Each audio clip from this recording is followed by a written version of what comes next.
Today, I'm going over the section in Chapter 9 called The Unhealed Healer.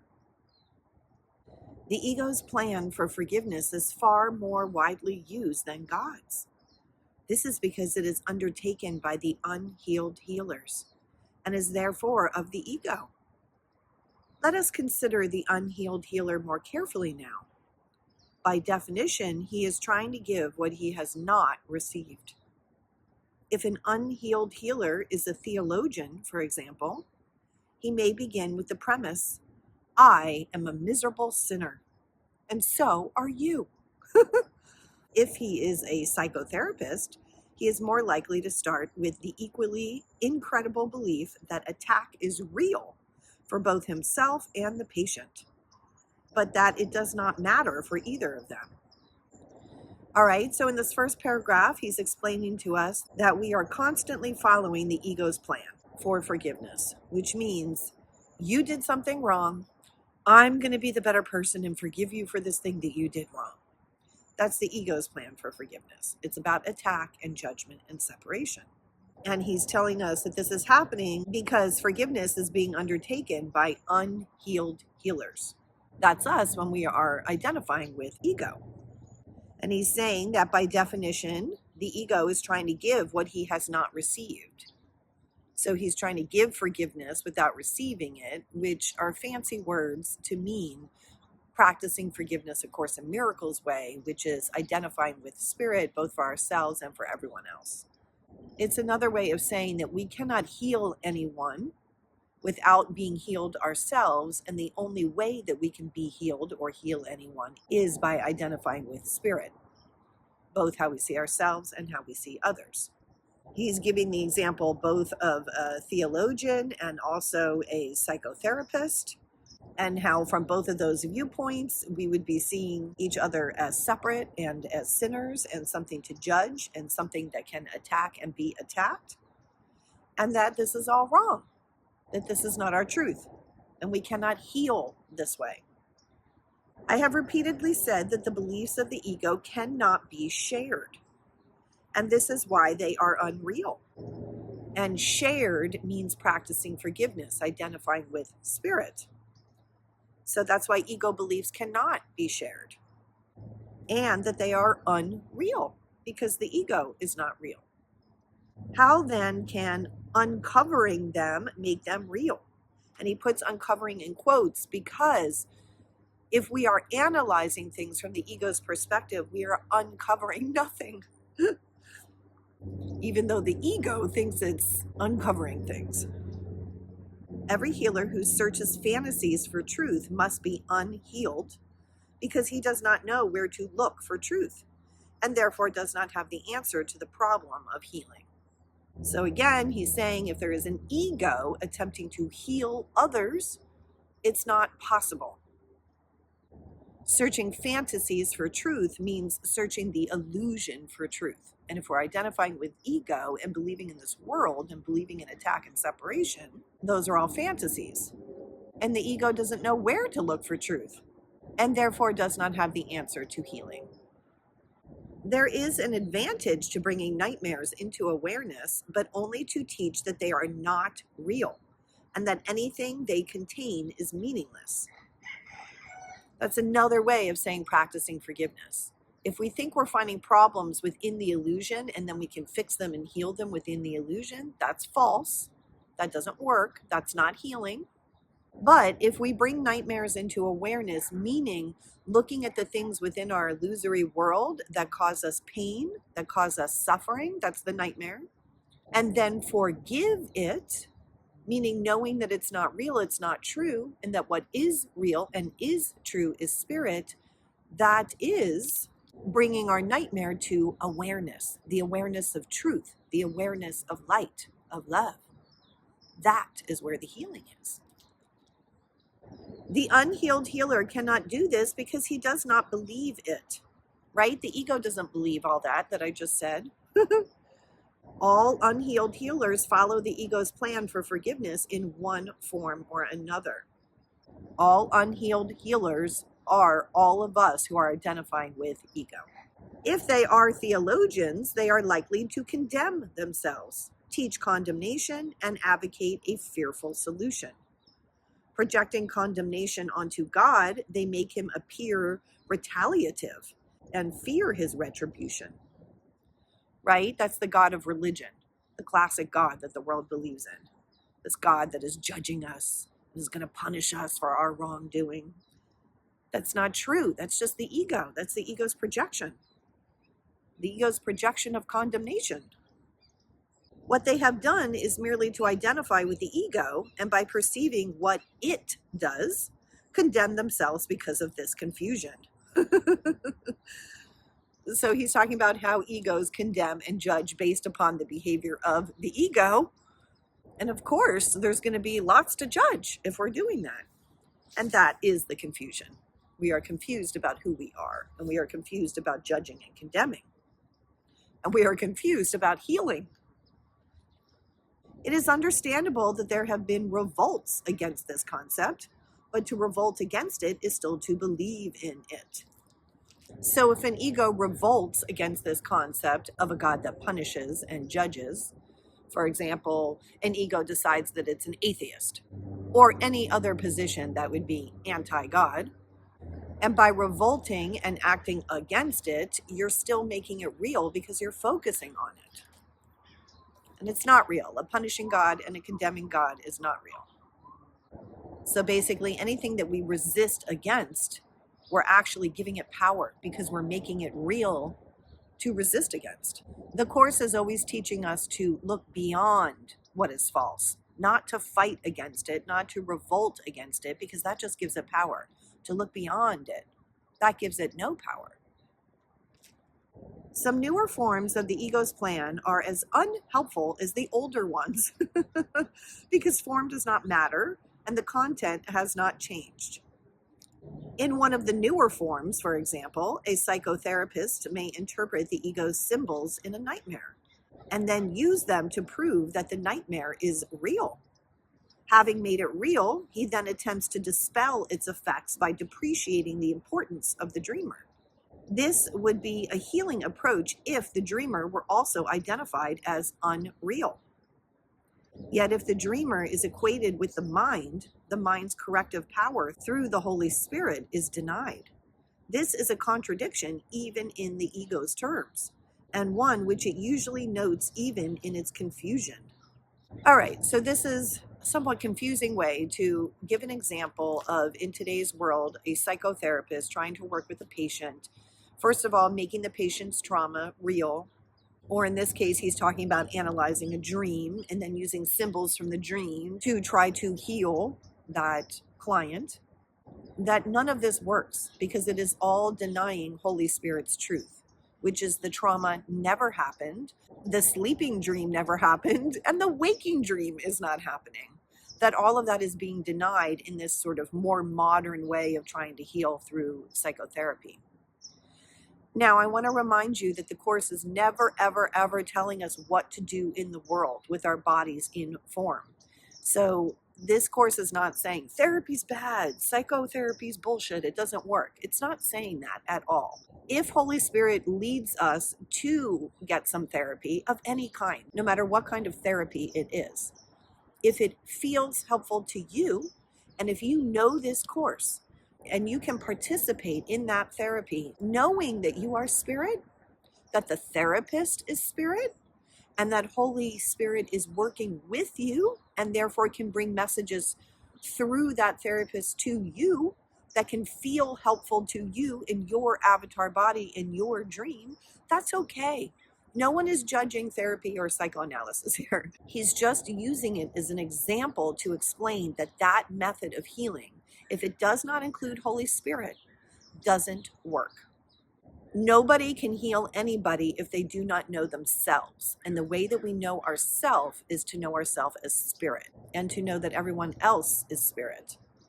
That's the only way that healing can happen, because then Holy Spirit can enter. What then should happen? When God said, "Let there be light," there was light. Can you find light by analyzing darkness, as the psychotherapist does? Or like a theologian? by acknowledging darkness in yourself and looking for a distant light to remove it? Healing is not mysterious. Nothing will change unless it is understood, since light is understanding. A miserable sinner cannot be healed without magic, nor can an unimportant mind esteem itself without magic. All right, so magic means anything of the illusion. And when we are lost in illusion, we see ourselves and others as miserable sinners, and we see our mind as an unimportant mind.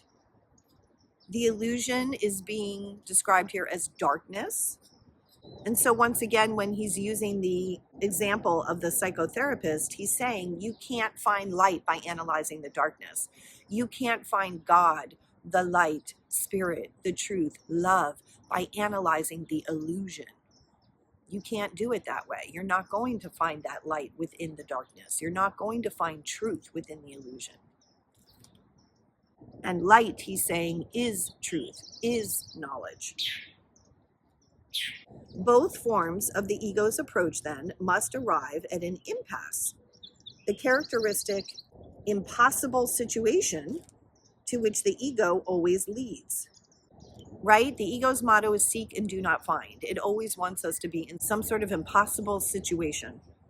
It may help someone to point out where he is heading, but the point is lost unless he is also helped to change his direction.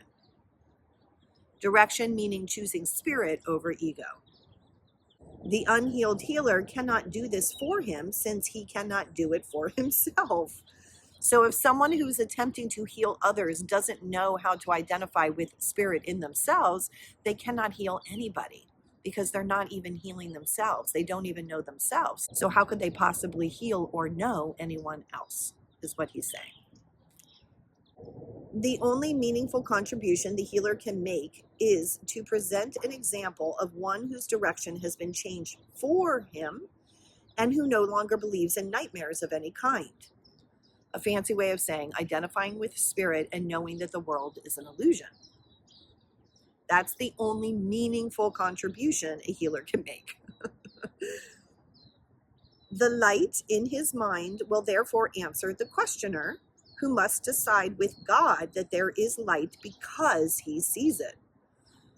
More fancy words to describe identifying with spirit, the light. And by his acknowledgement, the healer knows it is there. That is how perception ultimately is translated into knowledge, right? We have to keep perceiving spirit, knowing the truth, seeing the light, looking beyond the illusion. And this is how eventually that perception turns into knowledge. The knowledge is permanent. The knowledge is when we actually awaken from the dream permanently.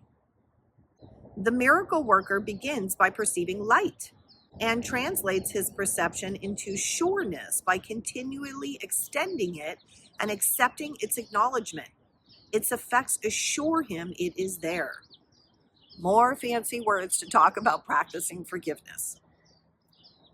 A therapist does not heal. He lets healing be.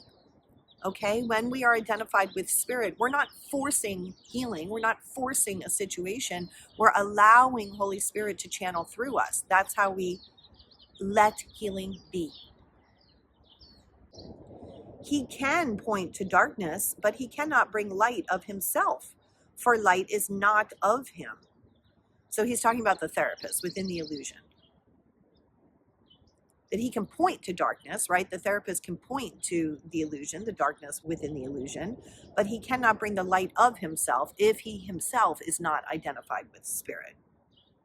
Yet being for him, it must also be for his patient, meaning the light, Holy Spirit, the truth. The Holy Spirit is the only therapist. Okay? I'm going to say it again. The Holy Spirit is the only therapist. All right. Again, this doesn't mean that you can't go to therapy within the illusion. It just means that if you choose to go to therapy, which is totally okay if it's helpful for you, to bring Holy Spirit with you. It's okay if your therapist knows nothing about Holy Spirit and nothing about this course. It doesn't matter. Remember, the therapist isn't even there. Okay. But if you go knowing the truth, and you allow Holy Spirit to enter, and you allow Holy Spirit to be there, acknowledging Holy Spirit within your therapist and within yourself, now some healing could be done. Use your intuition to know. Use your discernment. Holy Spirit is your discernment. Holy Spirit guides you whether something is helpful or not. So again, he's not at all saying don't go to therapy. That's not what he's saying. He's just using that as an example of ego healing versus spirit healing. And you have to remember, Helen Schuckman, who is the one who channeled this course, was herself a psychotherapist. So, of course, this would be a logical analogy for him to use. So the Holy Spirit is the only therapist, and he puts a capital T on therapist here to let you know that that's the therapist of God. He makes the healing clear in any situation in which he is the guide, Holy Spirit. You can only let him fulfill his function. He needs no help for this. He will tell you exactly what to do to help anyone he sends to you for help, and will speak to him through you if you do not interfere. Okay, that's what I do when I work with people. I do help a lot of people, but it's not me. It's not my ego. I just open up as a channel for Holy Spirit and let Spirit enter so that Spirit can talk to that person and help that person. And I'm just the channel. And it will heal me at the same time too, because I'm allowing Holy Spirit to enter my heart and my mind. So that's just an example of how real healing can be done from within the illusion. So he's telling us Holy Spirit, which remember, Holy Spirit is the representative for God within our dream, the memory of God. Holy Spirit will tell you exactly what to do to help anyone he sends to you for help. And the Holy Spirit will speak through you if you do not interfere. So we have to take our ego out of the way. Remember that you choose the guide for helping, and the wrong choice will not help. So there's only two choices, ego or spirit. So we get to choose that guide. Are we going to choose ego or spirit? And the wrong choice will not help. That's the ego. But remember also that the right one will. If you choose spirit, it will help. Trust him, for help is his function, and he is of God. So trust him, meaning Holy Spirit. Help is his function. That's the entire reason Holy Spirit exists, is to help us, to heal us, to awaken us from our nightmare dream and return our mind home to peace and to love. And he is of God. Holy Spirit is the memory of God within our dream. As you awaken other minds to the Holy Spirit through him and not yourself, you will understand that you are not obeying the laws of this world. So basically, as you learn to channel Holy Spirit, not of yourself, not of ego, to open up, to allow yourself to identify with Spirit and allow Spirit to channel through you, when we do that, we're not obeying the laws of this world. We are living in the world, but not of the world. And that is what Jesus did when he lived here in a body. And that is what he is teaching us to do in this course. So he's saying, but the laws you are obeying work, right? The laws of Spirit, that does work, that does heal us. So then he's giving us a quote from the Bible. The good is what works, is a sound, though insufficient statement. Only the good can work, and nothing else works.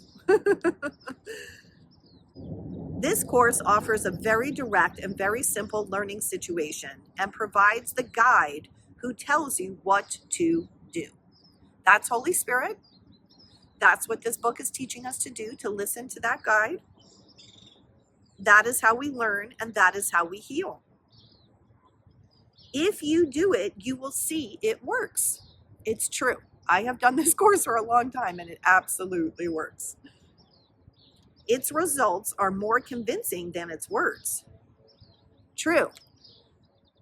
Just because you know the words of the course and understand the concepts, that still does nothing. You have to actually do it. You have to practice it. So that's why he's saying, if you do it, you will see that it works. Its results are more convincing than its words. They will convince you that the words are true. By following the right guide, you will learn the simplest of all lessons. And then he gives us this quote: "By their fruits ye shall know them, and they shall know themselves." So that means by knowing that when we know others as spirit, then we will know ourselves. By their fruits ye shall know them. That's by their spirit, their light, the truth of who they are. That's how we know them. And they shall know themselves. So when we see others as spirit, then they will see themselves as spirit. Maybe not consciously right away, and that doesn't matter. What's most important is what is happening unconsciously, and all minds are joined. So every time you are seeing others as spirit, whether they know about it or not, it doesn't matter. You are healing them and you're healing yourself at the same time, because we are all one. So that is the simple healing solution that this course gives us. And all we have to do is practice it in order to experience its healing.